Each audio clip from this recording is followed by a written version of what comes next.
Autistic ADHD बच्चों के cases में अर्ली इंटरवेंशन का बहुत बड़ा रोल होता है, क्योंकि कई बार आप क्या करते हैं, बहुत डिले कर देते हैं। जब किसी को समझाने की कोशिश करते हैं कि भाई ये एज है, आप फटाफट से स्टार्ट करें और जल्दी से प्रॉब्लम से बाहर निकले, तो वो क्या करते हैं, काफ़ी सारे मीन्स, नए नए मीन्स ट्राई करने की कोशिश करते हैं।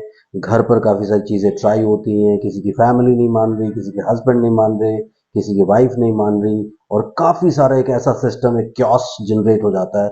उसके चलते क्या होता है कि आपका ट्रीटमेंट बहुत डिले हो जाता है।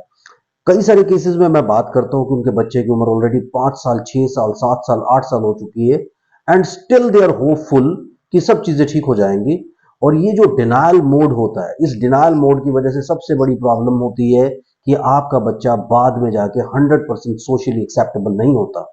इसलिए बहुत इंपॉर्टेंट होता है कि अगर उसको सोशल कनेक्शन बनाना है, उसे 100% नॉर्मलसी अटेन करना है, यानी उसे 100% नॉर्मल होना है, तो आपको टाइम से अपनी चीज़ें शुरू कर देनी चाहिए, टाइम से अपना इंटरवेंशन शुरू कर देना चाहिए, ताकि आपका बच्चा 100% नॉर्मल हो सके। क्योंकि ये जो एक्सक्यूजेज होते हैं, बच्चा आपका है, आपको बता रहा है कोई पड़ोसी, कोई रिश्तेदार कि उसका बच्चा 5 साल में ठीक हुआ था, उसका 3 साल में ठीक हुआ था, उसका 4 साल में ठीक हुआ था, उसका 10 साल में ठीक हुआ था, and you people are waiting for nothing. पहले जमाना कुछ और होता था। पहले क्या होता था कि आप लोग 6 साल की एज में स्कूल जाना शुरू करते थे, और आज की डेट में बच्चे 2 साल की एज में स्कूल चले जाते हैं। तो बहुत डिफरेंस आ गया आईक्यू में भी। अब उनका सोशलाइजिंग पैटर्न भी चेंज हो गया, उनके आईक्यूज भी चेंज हो गए। हम लोग अगर देखें तो हम शायद 15-15 साल की उम्र तक भी उतने इंटेलिजेंट नहीं होते थे जितना कि आजकल 5 साल के बच्चे इंटेलिजेंट होते हैं। तो ये बहुत इंपॉर्टेंट है कि टाइम के साथ चल करके, टाइम के रिक्वायरमेंट को समझते हुए, उनकी बच्चों की नीड को समझते हुए, बच्चों का जो फ्यूचर कंपटीशन है दूसरे बच्चों के साथ, उसको समझते हुए उन्हें टाइम से ठीक किया जाना चाहिए। लेकिन सबसे बड़ी प्रॉब्लम होती है कि इतने सारे एक्सक्यूजेस उसके बीच में आते हैं कि बच्चे को आप, क्योंकि डॉक्टर घर आकर के बच्चे को जबरदस्ती ठीक नहीं कर सकता, आपको डॉक्टर से कनेक्शन बनाना पड़ेगा, उसको कहना पड़ेगा कि आप हमें गाइड करना शुरू कीजिए, हम अपने प्रोग्राम्स को शुरू करते हैं। लेकिन जब गाइड करने का टाइम होता है, उस टाइम पे अवॉइडेंस आ जाता है। कोई 1 साल के लिए अवॉइड करता है, कोई 2 साल के लिए अवॉइड करता है, कोई 3 साल के लिए अवॉइड करता है। मेरे पास कई ऐसे पेरेंट्स हैं जिन्होंने मुझे 2 साल, 3 साल की उम्र में बच्चा दिखाया था, और उन्होंने 5 साल, 6 साल की उम्र में जाकर के थेरेपी शुरू की। यानी मैंने उन्हीं बच्चों को 3 साल बाद लिया, जब तक कि वो या तो मिसगाइडेड रहे, और या फिर पता नहीं कहाँ कहाँ से उनकी चीजें चलती रही, या फिर वो वेट करते रहे।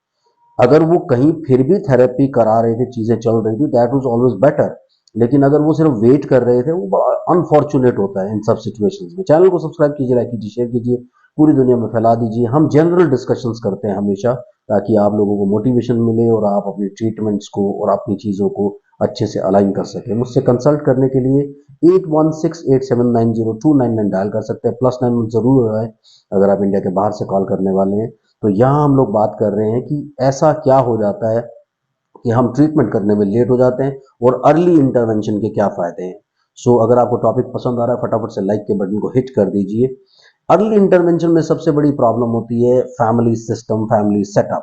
उसमें क्या होता है कि आपको बहुत लोगों की परमिशन लेनी होती है ट्रीटमेंट के लिए, बहुत सारा कुछ सोचना पड़ता है। दूसरी बात, कंफ्यूज करने वाले लोग भी बहुत सारे बैठे होते हैं, उसकी वजह से अर्ली इंटरवेंशन नहीं हो पाती। लेकिन अगर आप चैनल पर जाकर के सक्सेस स्टोरीज देखें, लगभग 10 लोगों ने अपने वीडियो बना करके दिए। ज़्यादातर लोग अवॉइड भी करना चाहते हैं, वो वीडियो बना के नहीं देते हैं। लेकिन मैं आपसे सजेस्ट करूंगा कि अगर आपके बच्चे ठीक हो रहे हैं तो आप वीडियो बना करके दीजिए, ताकि दूसरे लोग भी उनको देख सकें। सो 10 लोगों ने वीडियो बना करके दिए हैं, और उन सब लोगों की हिस्ट्री अगर आप ध्यान से देखें, उनकी हिस्ट्री है कि उन्होंने अर्ली इंटरवेंशन शुरू कर दिया था। यानी उनका बच्चा, किसी का बच्चा 2 साल का था, किसी का 2.25 साल का, किसी का 2.5 साल का था, और उनके बच्चे 100% नॉर्मल होकर के आप जिंदगी को नॉर्मल तरीके से जीने की कोशिश कर रहे हैं। लेकिन जिन्होंने अपने बच्चे 6 साल, 7 साल, 8 साल, 9 साल, 10 साल में स्टार्ट किए, उनके लिए सबसे बड़ी प्रॉब्लम ये होती है कि जब आप चीज़ों को स्टार्ट करते हैं, आपका पेशेंस ऑलरेडी खत्म हो चुका है, क्योंकि आप वेट करके थक गए हैं। इसमें किसी डॉक्टर का कोई कसूर नहीं है। लेकिन अब आपको बहुत जल्दी होती है कि जी 1 महीना हो गया, 2 महीने हो गए, 3 महीने हो गए, इम्प्रूवमेंट नहीं आ रहा, कैसे आएगा। तो ऐसे बच्चों के केस में आपको इम्प्रूवमेंट के लिए और उनकी एक प्रोग्रेस के लिए आपको बहुत इंतज़ार करना पड़ता है। यानी जब आप 6 साल की उम्र में, 7 साल की उम्र में अपने बच्चों को स्टार्ट करते हैं, तो एटलीस्ट 6 महीना आपको आंख बंद करके काम करना पड़ता है, जैसा भी आपका मेंटोर या आपका कोच आपको गाइड करता है। लेकिन प्रॉब्लम कहाँ होती है कि उस वक्त तक तो पेशेंस लूज हो चुका है। तो ये बहुत इंपॉर्टेंट है कि आप ये देखें कि जब आप लेट एज में अपने बच्चे को स्टार्ट करते हैं, आप उससे बहुत कुछ छीन चुके होते हैं। तो ऐसा बिल्कुल ना करें।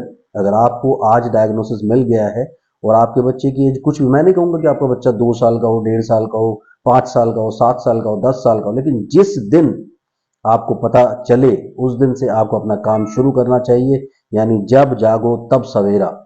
लेकिन अगर आप इसको भी डिनाई करते रहते हैं, अभी भी आप डिनाई कर, मैं कई पेरेंट्स को देखता हूं कि उनके बच्चे ऑलरेडी 6 साल, 7 साल, 8 साल के हैं, लेकिन वो अभी भी डिनाई कर रहे हैं ट्रीटमेंट को। आई डोंट नो वो क्या करना चाहते हैं, अपने बच्चों के साथ कौन से एक्सपेरिमेंट करना चाहते हैं। तो ये एक्सपेरिमेंट्स करने से बचें, और अर्ली इंटरवेंशन तो सबसे बढ़िया है। यानी बच्चा अगर आपका 1.5 साल, 2 साल, 2.5 साल का है, 3 साल से छोटा है, बेस्ट। लेकिन अगर आपका बच्चा 3 साल से बड़ा है, 4 साल का है, 5 साल का है, 6 साल का है, 7 साल का है, 8 साल का है, 9 साल का है, 10 साल का है, तो आपका इंतजार करना नहीं बनता। इसलिए हमेशा अपने बच्चे को टाइमली आप कैप्चर करें, चीज़ों को कंट्रोल करने की कोशिश करें और रेगुलर थेरेपी के लिए जाएं, ताकि आपके सबके बच्चे 100% नॉर्मल होकर सोसाइटी में एक 100% नॉर्मल सिटीजन बने। Thank you very much.